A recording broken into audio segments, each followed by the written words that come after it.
nggak Bu?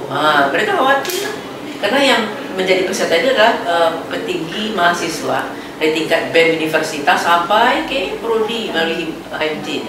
Ramai, lebih 300-an. Itu jika samanya dengan BNN.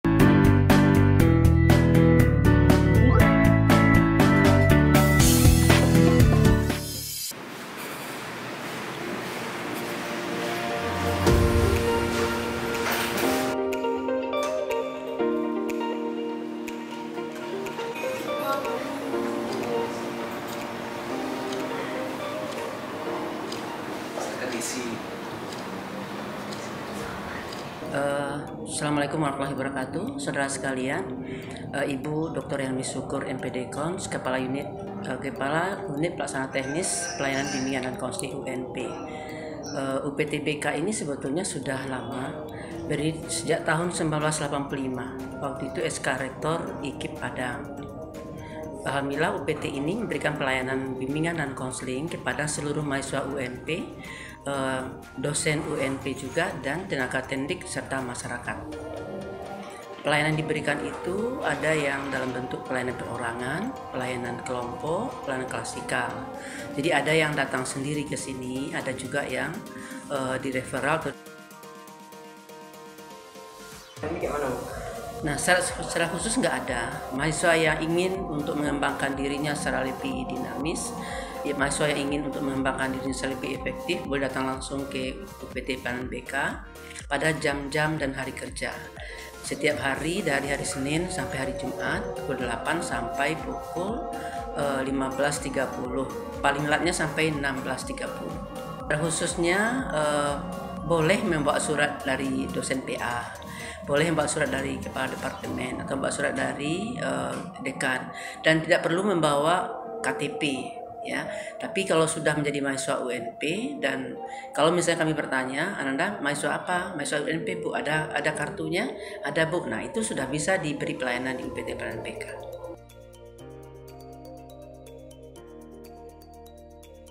Ya, kasus atau persoalan ditangani di sini itu ada persoalan pribadi, seperti misalnya nih merasa tidak memiliki fisik yang proporsional, ya kan? Kemudian merasa minder dalam pergaulan, merasa tidak memiliki teman baik dalam perkuliahan misalnya, dan bisa juga mengatasi masalah-masalah sosial, misalnya ditinggalkan oleh teman, dikucilkan dalam pergaulan gitu ya.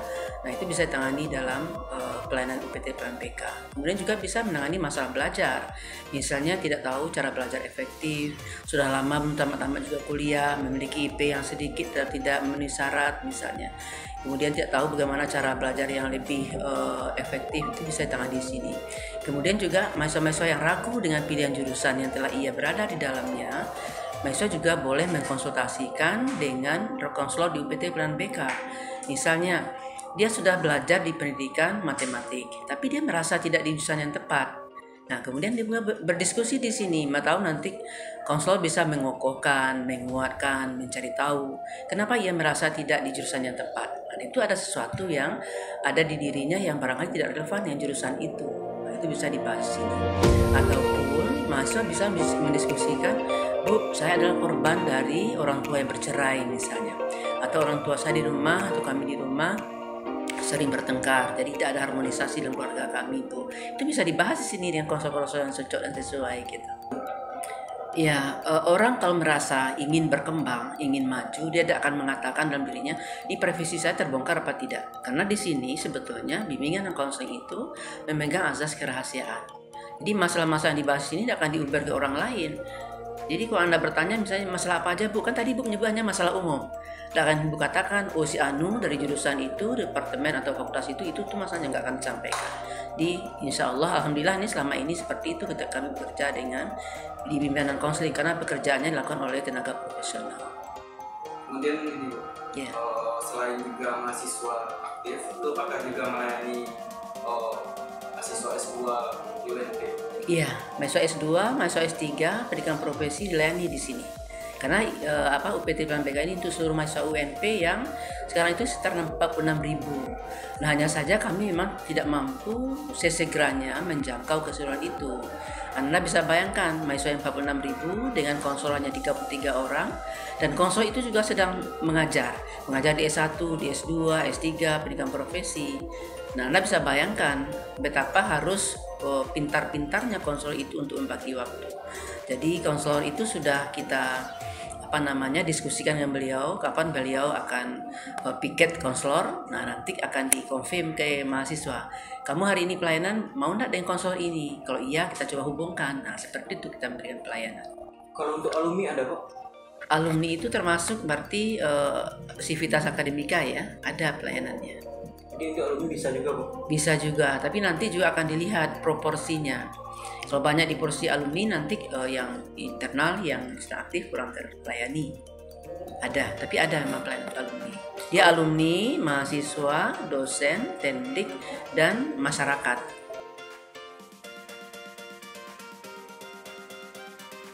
Masyarakat luar kampus, masyarakat yang dari perguruan tinggi lain, kita beri pelayanan di sini. Asal memang terdaftar untuk mengikuti pelayanan, setuju dan waktu yang kita sediakan, ya itu akan kita beri pelayanan. Itu udah berlangsung. Maksud terdaftar ini kayak mana? Kita ada pengisian form untuk mendaftar, meregistrasi diri untuk mengikuti pelayanan. Jadi nanti akan didaftarkan, diregistrasi nama, ya kan, mahasiswa atau apa statusnya, nanti butuh layanan apa, ada identifikasi umum masalah yang mau dibahas, nah, mau konseling dengan siapa, dapat informasi dari mana, itu ada itu isiannya. Nah, kalau setuju nanti akan kita follow up, tindak lanjuti. Kalau jumlah yang melayani di sini berapa orang? Resminya 33, artinya nama 33 ada di luar, nanti dicek ya. Kemudian ada juga tambahan atau namanya di tahun 2022 ini kita punya koordinator pelayanan BK di masing-masing fakultas. Nah, di MIPA ada dosennya diwakilkan satu orang yang dinominasi oleh dekan, yang nanti ada anak-anak bisa lihat di luar namanya. Dari MIPA 1 misalnya dari FIK itu Bapak Profesor Chun Hausin. Nah, itu konselor atau koordinator BK untuk di FIP itu. Nah, kalau di FBS itu ya, dari FBS itu ada Ibu Dr. Yuliasma. Nah, beliau bisa menjadi tempat untuk berkonsultasi, berdiskusi tentang bagaimana harus mengembangkan diri oleh mahasiswa-mahasiswa FBS. Nah, kalau beliau-beliaunya tidak mampu memberikan pelayanan yang lebih lagi, dirujuk ke sini, diberikan pelayanan berikutnya oleh konselor. PP misalnya ada Bu Yuliana Batubara, Bu Dr. Yuliana ya, PP. Di FPK ada Ibu Silvi, Kemudian dari FIS, Ibu lupa juga apa namanya, dari FIP itu ada Ibu Dr. Nur Farhana ya. Dari FE ada juga ya, dari FE ada, dari FIS juga ada seluruh fakultas, satu-satu koordinator pelayanan BK. Di web kita ada bisa juga, dan melalui web UPBK ya Bi, ada apanya, kita layanan online-nya ada juga. Jadi buka juga link webnya. Nah, ada di situ, kemudian mendaftarkan diri, terus nanti ya jalur admin juga disetujui atau belum disetujui. Tapi kadang itu agak repot sih, karena kadang kita tidak langsung melihat itu karena melayani yang di sini juga kan. Nah, itu sedikit kelemahannya sekarang, karena di sini staf di sini baru satu. Jadi ada Ibu sebagai kepala, ada Kak Febriani SPD sebagai staf, satu lagi siswa magang. Itu ada yang 3 orang sekarang baru semester ini mau praktikum dari S2 BK. Kita akademika semua dari Kepala Unit Pelayanan Bimbingan dan Konseling UNP menghimbau untuk memanfaatkan keberadaan UPT Pelayanan BK sebagai wadah atau fasilitas UNP dalam rangka membantu mengembangkan kehidupan efektif sehari-hari. Siapa saja, yaitu ya Civitas Akademika, mahasiswa, dosen, tendik, dan masyarakat umum serta alumni. Nah, untuk itu dengan adanya informasi sekarang, kami berharap Bapak dan Ibu baik dosen atau pimpinan bisa memberikan ruang kepada mahasiswa kita untuk mengikuti pelayanan di sini. Nah, khusus untuk mahasiswa UNP, sebetulnya mereka membayar melalui SPP mereka. Kan Anda membayar SPP di mata kuliah dan prodi masing-masing yang besarannya beda-beda kan, ada UKT-nya sesuai dengan jalur masuknya kan begitu. Nah itu tidak perlu membayar langsung di sini seperti dia membayar tiket, tidak perlu karena sudah diambilkan dari situ. Jadi gratis ya Bu? Iya, gratis untuk mahasiswa. Oke, nah itu sangat relatif. Berapa kali satu anak atau satu mahasiswa mengikuti pelayanan di UPT Pelayanan BK ini, itu tergantung masalah yang mereka alami. Bisa satu kali pelayanan, mereka sudah merasa mendapatkan arti atau berhasil dalam pelayanan itu, bisa 2 kali, bisa 3 kali, bisa juga beberapa kali, lebih dari 4 kali, belum selesai juga. Karena masalah mereka beberapa juga, banyak juga.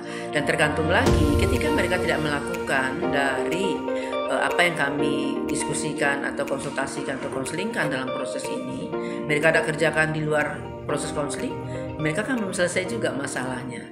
Artinya belum selesai masalahnya, masih perlu datang berikutnya. Jadi pelayanan bimbingan dan konseling ini memerlukan kegiatan di luar kegiatan konseling itu sendiri.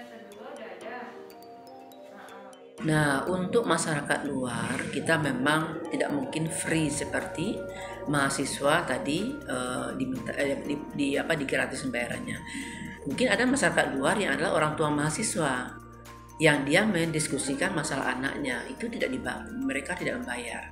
Tapi kalau betul-betul luarnya itu tidak ada ikatan dengan kampus kita sampaikan ada bayaran yang tentu listrik kita kan tidak mungkin gratis saja ya kan, kemudian AC kita juga listrik lah intinya, jadi ada sedikit biaya untuk orang-orang tersebut.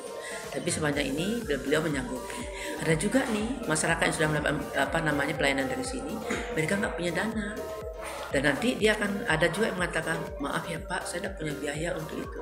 Konsul kita menggratiskan. Jadi tidak ada paksaan kalau mereka harus membayar karena mereka tidak punya, nanti kita akan lakukan apa enggak juga. Kita gratiskan mereka. Karena pelayanan BK itu kan sebetulnya pelayanan psikopedagogis, ya, pelayanan kejiwaan dalam rangka membantu orang untuk efektif kehidupan.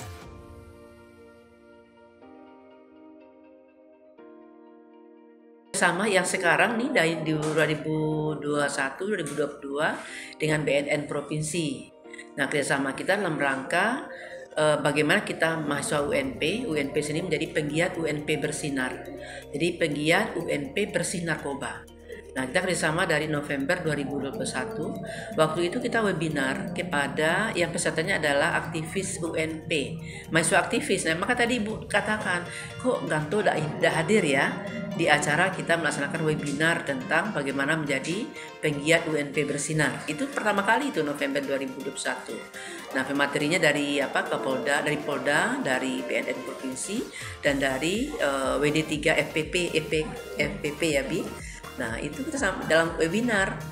Nah, mereka yang lucu begini, Bu, nanti ikut webinar ini kami dites urin nggak Bu? Nah, mereka khawatir karena yang menjadi peserta itu adalah petinggi mahasiswa dari tingkat BEM universitas sampai ke prodi melalui HMJ-nya. Ramai, lebih 300-an. Nah, itu dulu.